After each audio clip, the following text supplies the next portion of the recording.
ഇന്നൊരു മുരടിച്ച പനി ദിവസമായിരുന്നു ഗൈസ്. അപ്പം ഞാൻ വിചാരിച്ചു ഇന്ന് ചോറും വെറൈറ്റി ആയിട്ട് കുറച്ച് കറികളും ഉണ്ടാക്കാമെന്ന്. ഞാൻ ദുബായിൽ വർക്ക് ചെയ്യണതിന് മുന്നേ കുറച്ച് നാൾ ബഹ്റൈനിൽ വർക്ക് ചെയ്തിട്ടുണ്ടായിരുന്നു. അപ്പോൾ എല്ലാ ശനിയാഴ്ചയും ഉച്ചയ്ക്ക് ചോറും ഫിഷ് ഫ്രൈ ചെയ്തൊരു മസാലക്കറിയും പിന്നെ ഈ ഒരു ക്യാബേജിൻ്റെ ഒരു കൂട്ടാനും അവിടുത്തെ ബംഗ്ലാദേശ് കുക്ക് ഉണ്ടാക്കി നമുക്ക് തരുമായിരുന്നു. അപ്പോൾ ഈ ഒരു റെസിപ്പി ഞാൻ അന്ന് ഈ ഡിഷിൻ്റെ പേരൊന്നും എനിക്കറിയില്ല. പക്ഷേ ഈ ഒരു ഡിഷിൻ്റെ റെസിപ്പി എന്താണെന്ന് ഞാൻ അന്നേ ചോദിച്ച് മനസ്സിലാക്കി വെച്ചിട്ടുണ്ടായിരുന്നു. അപ്പോൾ അത് എങ്ങനെ ഉണ്ടാക്കാമെന്ന് നമുക്ക് നോക്കാം. ആദ്യം തന്നെ ചട്ടിയിൽ എണ്ണ ഒഴിക്കാൻ ഞാനിവിടെ കോക്കനട്ട് ഓയിലാണ് യൂസ് ചെയ്യുന്നത്. ശരിക്കും ഒരു മസ്റ്റർഡ് ഓയിലാണ് യൂസ് ചെയ്യുന്നത്.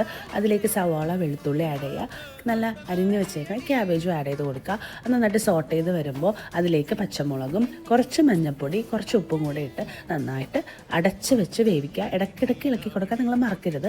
പിന്നെ ഒരു ഇത്തിരി നാരങ്ങ നീരും മല്ലിയിലയും കൂടി ഇട്ട് നമ്മുടെ അടിപൊളി ക്യാബേജ് മെഴുക്ക് വരട്ടി റെഡി.